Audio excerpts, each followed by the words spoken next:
nous commençons la visite de Gimel avec cette petite chapelle Notre-Dame de Rosaire. Cette chapelle, autrefois, au XVIIIe siècle, servait de siège aux pénitents blancs. Et les pénitents blancs ont donné le nom à cette chapelle, la chapelle des pénitents.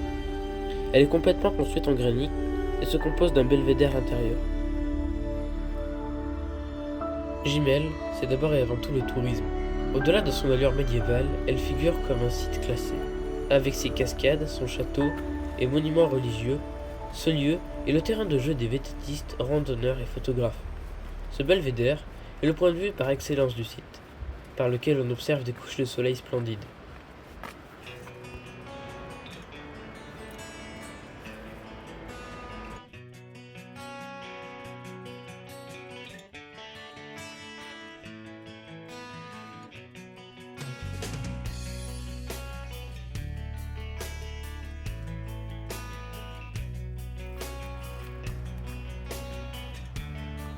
Son espace public a reçu un coup de jeune, et l'on y trouve le trésor du jeu de randonnée Terra Aventura.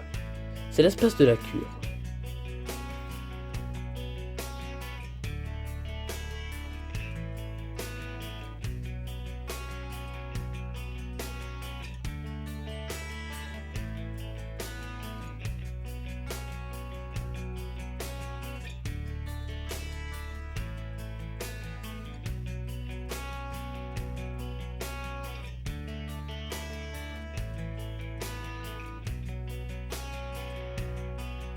Les boutiques artisanales fleurissent et bourgeonnent le long du bourg de Gimel-les-Cascades, ce qui renforce énormément le tourisme et favorise le développement de petits artisans.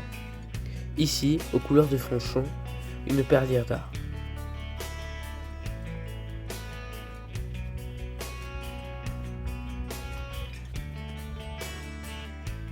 Ce restaurateur a le domicile le long du bourg, ce qui lui permet de l'autre côté d'avoir une vue sur la vallée. Parlons de la religion chrétienne qui est très présente à Gimel. Ici, la croix de style, érigée dans les années 1800 par la mairie de Gimel. Tout comme l'église de Saint-Pradou, ce sont des monuments historiques classés. Elle y renferme un trésor, la chasse reliquaire de Saint-Étienne. Elle renferme les cendres de Saint-Denis, un ermite de la région. Elle fut laissée auparavant à Saint-Étienne de Brécuse, où vivait cet ermite, une église dans la vallée de Gimel. Mais elle fut volée en 1991 et se retrouva en Italie. Une fois ramenée à Gimel, elle est maintenant sécurisée dans un local. En plus de faire la fierté des Gimelois, elle attire chaque année des centaines de touristes, journalistes et reporters. Très intéressante car elle est parée d'innombrables détails qui racontent. Cette salle au trésor fortement protégée se trouve sous l'église de Gimel. Cette petite église renferme un secret au niveau de sa charpente.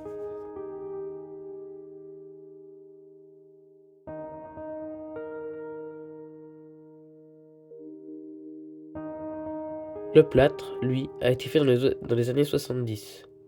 Et au plafond, vous pouvez remarquer une particularité. Il y a des planches qui forment la voûte. Mais à présent, à l'eau.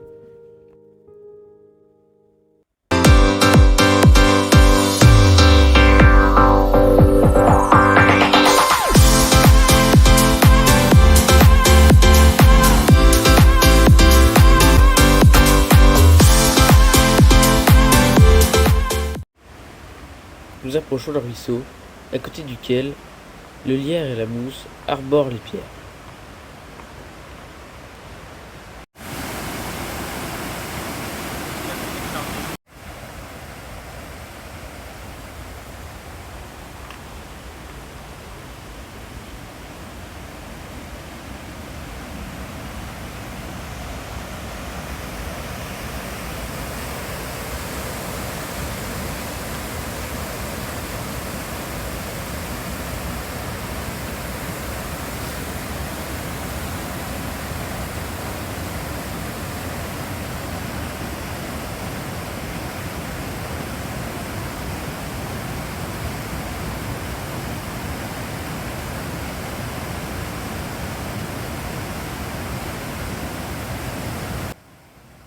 Ces trompes d'eau qui descendent de la vallée creusent les roches jour après jour, ce qui provoque l'érosion.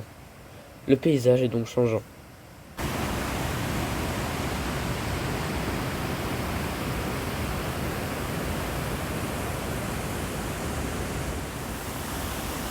Le site est visitable à travers de petits sentiers qui descendent de la cascade et on accède à une auberge en dessous où l'on peut prendre un verre pour se rafraîchir.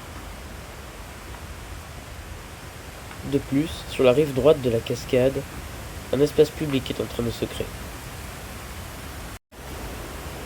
La Vierge de Saint-Dumine, appelée aussi Vierge des Cascades, fut élevée sur ce roc par les soins de l'abbé Talin, curé de Gimel, le 6 janvier 1868. Ici, la fontaine Saint-Michel, un lieu de pèlerinage pour les religieux.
Alimentée par la Vézère, la Gimel, ou la montagne, se jette directement dans la Saint-Bonnet.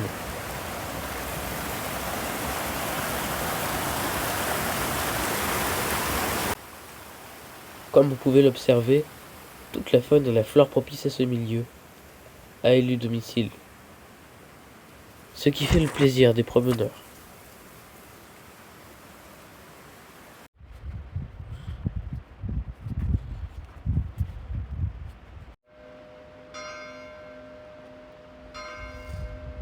Ce village ne serait rien sans ce château, celui de la Roche-Haute, car il y avait deux châteaux, la Roche-Haute et celui de la Roche-Basse. Les vicomtes d'Aubusson se trouvaient possessionnés à Gimel.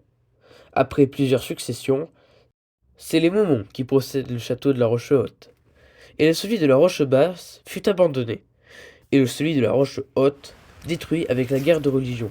L'église fut transférée au bourg. Ici, dans ce château, nous trouvons tout un tas de pièces à visiter, ainsi que les vestiges d'une cuisine, d'une tour, et un local qui a été bâti pour les nombreux spectacles son et lumière qui se produisent dans ce petit village.